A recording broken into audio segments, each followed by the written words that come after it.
Have you ever wondered how much Tracee Ellis Ross has been influenced by her famous mother?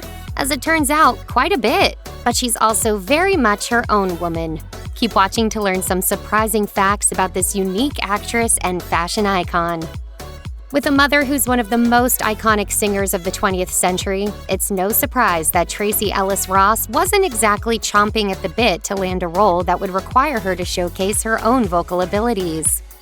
That's precisely what she did when she signed on to play a singing superstar in the 2020 film The High Note. Singing is something Ross had tried to avoid for her entire life, and understandably so. In a May 2020 interview with The Guardian, she recalled being cast in a mandatory school production of The Pirates of Penzance and begging the headmaster to let her avoid singing.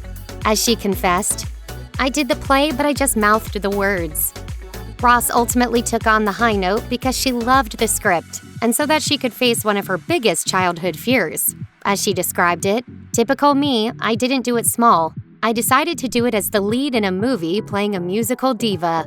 Ultimately, she was happily surprised by the results. As she noted, at 47 years old, to go into the studio and start singing and discover that I actually had a voice that could work. It was life-changing for me. You can sing. You can flat out sing. Tracee Ellis Ross has never been married, and she has no children, and she's totally cool with that. In a 2021 interview with Harper's Bazaar, she shared that getting married and starting a family was something she'd always envisioned for herself, but she never managed to make it happen. She also revealed, "I would still love a wedding, but what am I going to do? Just sit around waiting? Shut up, I've got so many things to do."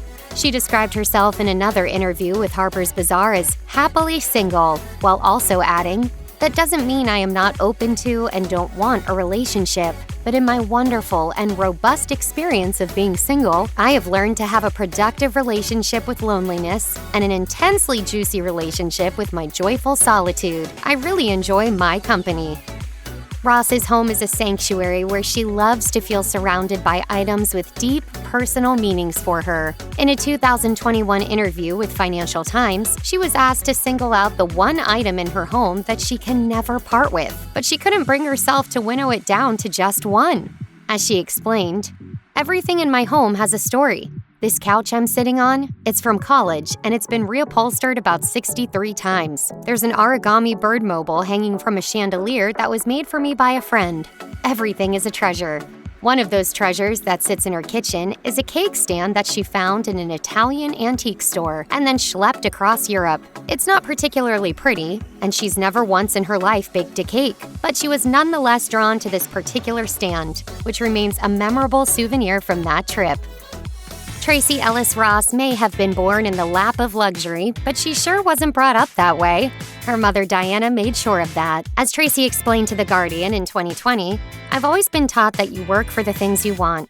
My mom always joked, 'I'm not leaving you guys any of this money. I made this money for me. I'll make sure there's a roof over your head. You can have health insurance and food, but other than that..."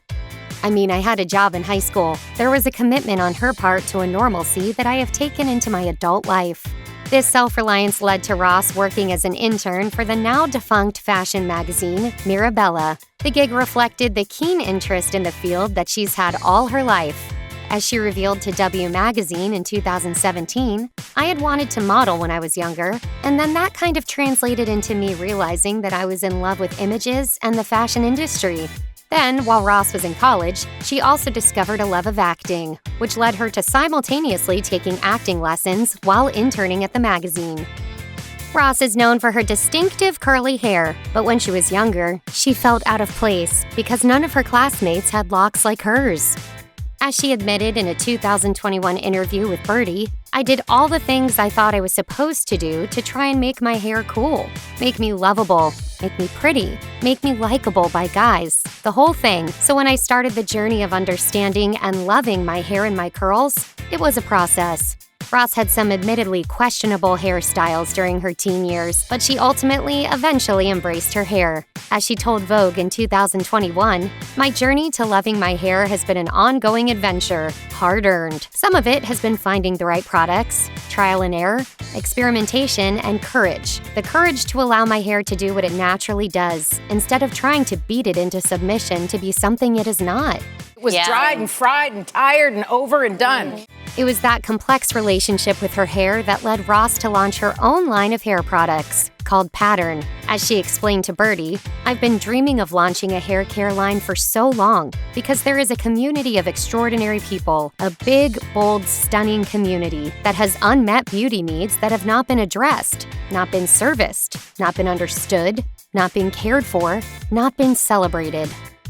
Embarking on an acting career after graduating college, Ross amassed a few small-screen roles before landing her big break in 2000 when she was cast in the sitcom Girlfriends. Debuting on the now-defunct UPN network before eventually moving to its successor, the CW, Girlfriends was a hit that ran for 8 seasons until 2008. That's an enviable length for any TV show, but the expectations that it engendered in Ross unfortunately proved to be unrealistic.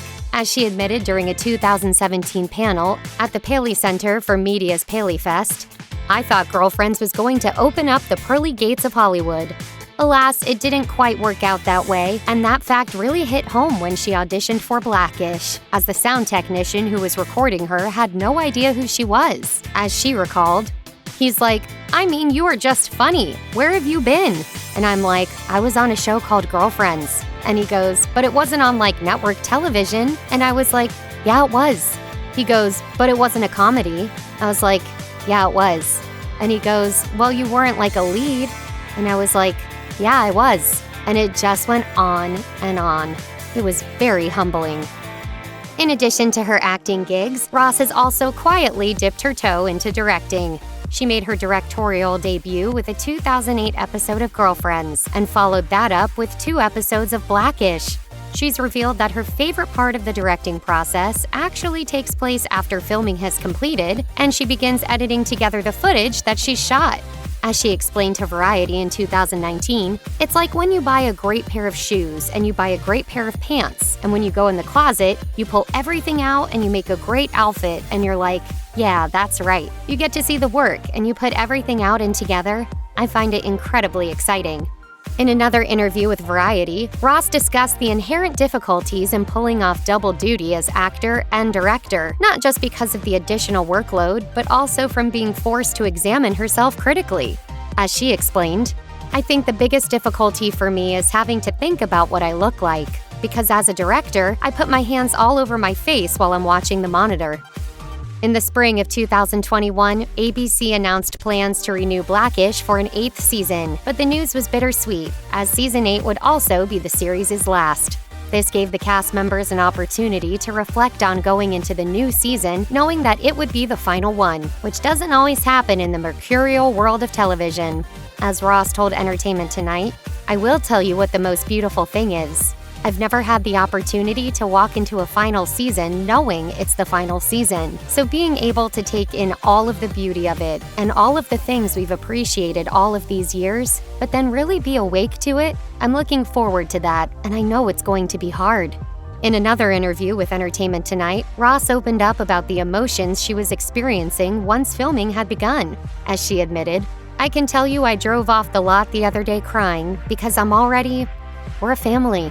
We've been working with this incredible group of people for 8 years now. For me, it's personal. I've been spending 5 a.m. in the morning until 7 o'clock at night for a long time with a group of people I have come to love and respect and cherish, and it will be hard to not see them every day."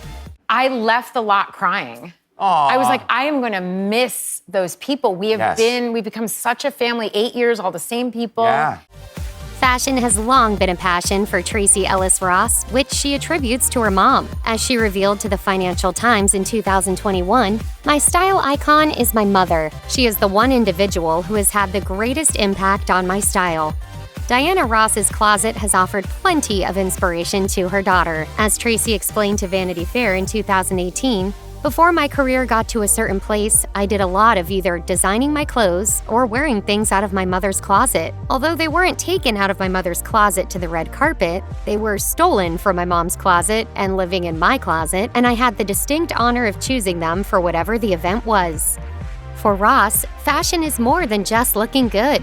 As she told CNN in 2019, fashion started as a way to protect myself, to have a bit of control over how the world perceives me, and I think, for many, that's still the case. I think fashion has evolved for me personally into a form of creative expression.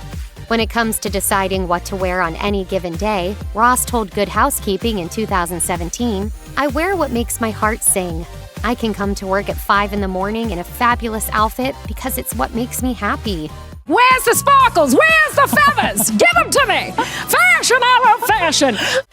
One of Ross's favorite ways to spend her free time is traveling, which is yet another trait that she's inherited from her mom. Accompanying her mother as she performed all over the world allowed her to become comfortable with making her own way around the globe. As she explained to Condé Nast Traveler in 2018, "It's empowering and has afforded me the opportunity to connect with other human beings, to see how we are all so much alike, to learn about different cultures and traditions, and to really open up my understanding of what it is to be a human. It has given my life a richness that I really appreciate."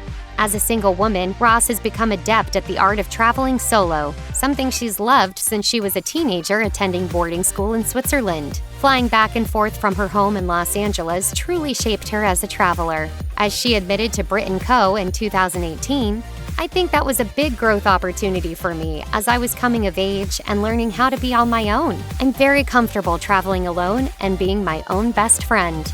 Do you have a favorite place? I have a lot of favorite places. I bet. Check out one of our newest videos right here. Plus, even more Nicki Swift videos about your favorite stars are coming soon. Subscribe to our YouTube channel and hit the bell so you don't miss a single one.